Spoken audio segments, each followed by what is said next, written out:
పోదు పోదు.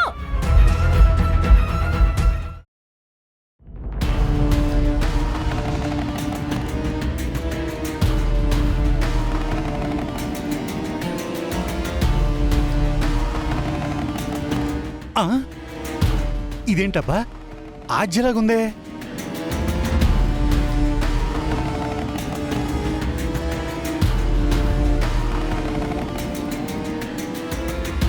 ఏంటమ్మా ఒక మూట ఇంకొక మూటను మోసుకొచ్చినట్టు? దీని పొగరు తలకెక్కి కాళ్లతో పేడ తొక్కి మన బట్టలకి అంటించి తన ఫ్రెండ్స్ తో చేసిన నిర్వాకం చూడండి.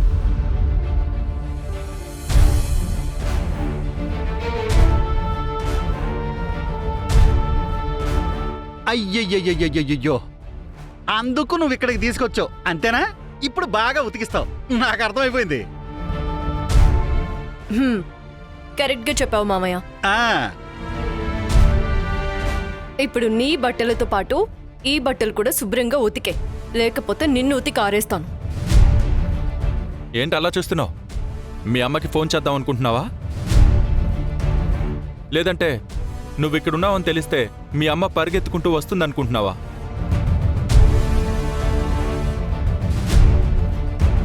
మీ అమ్మకి విషయం తెలిసే అవకాశమే లేదు, కానీ నోరు మూసుకొని నువ్వు పాడు చేసిన బట్టలన్నీ నీ చెత్తను ఉతికే. ఏంటమ్మా, ఏదైనా ఒక పని చేసే ముందు ఆలోచించుకోవాలి కదా. ఆ అనఘంకున్న లక్షణాలన్నీ ఈ మేఘాకు వచ్చాయి. అమ్మ కూతుళ్ళు ఎందుకు ఇలా తయారయ్యారో నాకు అర్థం కావట్లేదు. సరే సరే, ఆలస్యం అయిపోతుంది, తొందరగా ఉతుకో మా ఉతుకో.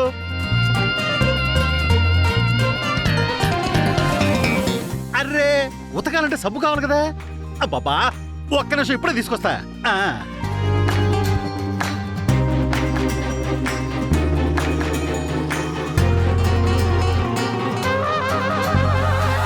ఇదిగో పౌడరు, ఇదిగో బ్రష్, ఇది సంస్కారవంతమైన సోపమ్మా. బాగా ఉతుకు. ఈ బ్రష్ తో పళ్ళు తొంకునేవు కాదు, బట్టలు ఉతకాలి. ఉతుకు. చెయ్యి.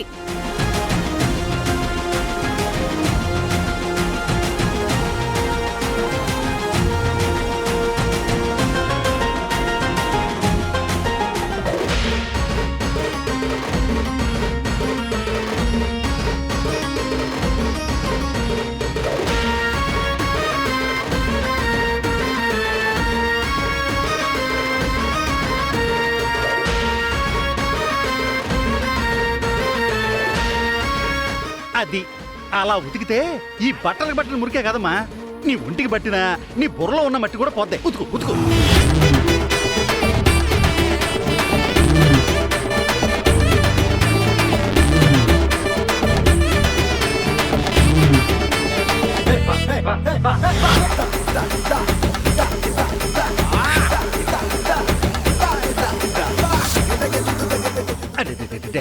అలా కాదమ్మా, సబ్బు ఇలా పట్టుకుని ఇలా ఇలా ఇలా ఉతకాలి. ఉతుకమ్మా, ఉతుకు ఉతుకు.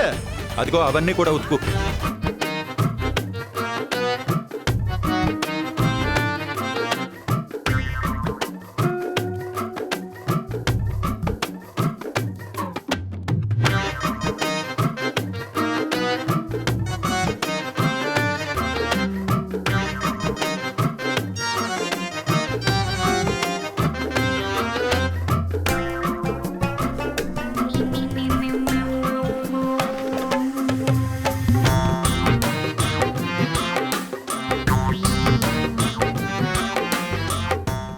యాక్చువల్లీ నీకు సోషల్ మీడియా అంటే పిచ్చి కదా.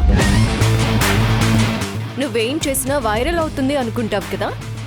సో ఇదిగో, ఇది బాగా వైరల్ అవుతుంది, ఎంజాయ్ చేయి. ఏయ్, వీడియో ఆపో. ఏంటి ఇప్పుడు ఈ వీడియో ఆఫ్ చేసి నువ్వు కాళ్ళతో తొక్కిన వీడియో పోస్ట్ చేయమంటావా? అమ్మా ఉతుకు ఉతుకు ఉతుకు ఉతుకు ఉతుకమ్మా ఉతుకు. అది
పోయినసారి మేము వచ్చి అడిగినప్పుడు మీ కూతురికి ఇవ్వాల్సిన ఆస్తి ఇస్తాను అన్నారు. ఇంతవరకు దాన్ని ఊసేలేదు. అసలేమైంది? మనుషులు వచ్చి అడిగితే దిక్కు లేదు. మీరు పత్రాలు తీసుకొచ్చిస్తారా? ఎలా నమ్మాలి మిమ్మల్ని? అందుకే ఈవిడ గారిని తీసుకొచ్చాను. మా ఆస్తి మాకిస్తారా లేక మీ కూతుర్ని మీ ఇంట్లోనే పెట్టుకుంటారా? ఆలోచించుకుని చెప్పండి.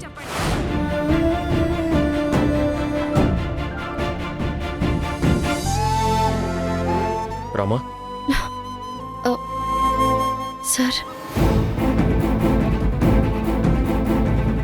మా అమ్మకి ఎన్నిసార్లు చెప్పినా బుద్ధి రాదు. ఏమైనా అంటే నేను కన్న కొడుకుని కాదని ప్రతిసారి నా మీదే ఎక్కువ ఫోకస్ పెడుతుంది. అరే, నేను తన్ని సవతి తల్లిలో చూడట్లేదే. నువ్వు మా అమ్మవి అని ఎంత ప్రేమగా చూసుకుంటున్నా సరే తనకి నా మీద ప్రేమ అభిమానం అస్సలు పుట్టదు. అసలు ఎందుకో అర్థం కాదు రామా. ఇంత మంచి అమ్మాయివి కోడలిగా వస్తే సంతోషపడిపోకుండా నీతో పాటు ఆస్తి తీసుకురాలేదని దానికోసం పాకులాడుతుంది. పెద్ద మనిషిని కూడా చూడకుండా వెళ్ళి మొహం మీదే ఆస్తి కావాలని అడిగింది. ఆస్తి లేకుండా మనుషులు బతకలేరా? అందులో దొరికే ఆనందం ఏంటో. మీరిప్పుడు అత్తయ్య మీద కోప్పడితే నేను సంతోషపడతాను అనుకుంటున్నారా? లేదు సార్, ఆమెనేమనకండి. రమా, హాకీలో నువ్వు ఫైటర్వి. బయట అవసరమైతే చెత్తని ఏరి పారేస్తుంటావు. ఎంతటి వాడినైనా తుక్కురెగ్గొడతావు. ఇంటికొస్తే నువ్వు ఒక సాధారణ భార్యగా, కోడలిగా నీ కర్తవ్యాన్ని నువ్వు నిర్వర్తిస్తున్నావు. ఇవన్నీ నీకు ఎలా అలవాటైపోయాయి? సార్, నేను బయటికి వెళ్తే హాకీ ప్లేయర్ని. స్టిక్ పట్టుకుని బంతిని గోల్ చేయడం మీద ఉంటుంది నా ఫోకస్. ఎండోమెంట్ ఆఫీసర్గా గుడిని కాపాడడం గురించి ఆలోచిస్తాను. ఒక ప్లేయర్గా, ఒక ఆఫీసర్గా నాకు ఎదురయ్యే సవాళ్ళను ఎదుర్కోవాలి. కానీ ఒకసారి ఇంటికి వస్తే నేను అత్తయ్యకి కోడల్ని మాత్రమే.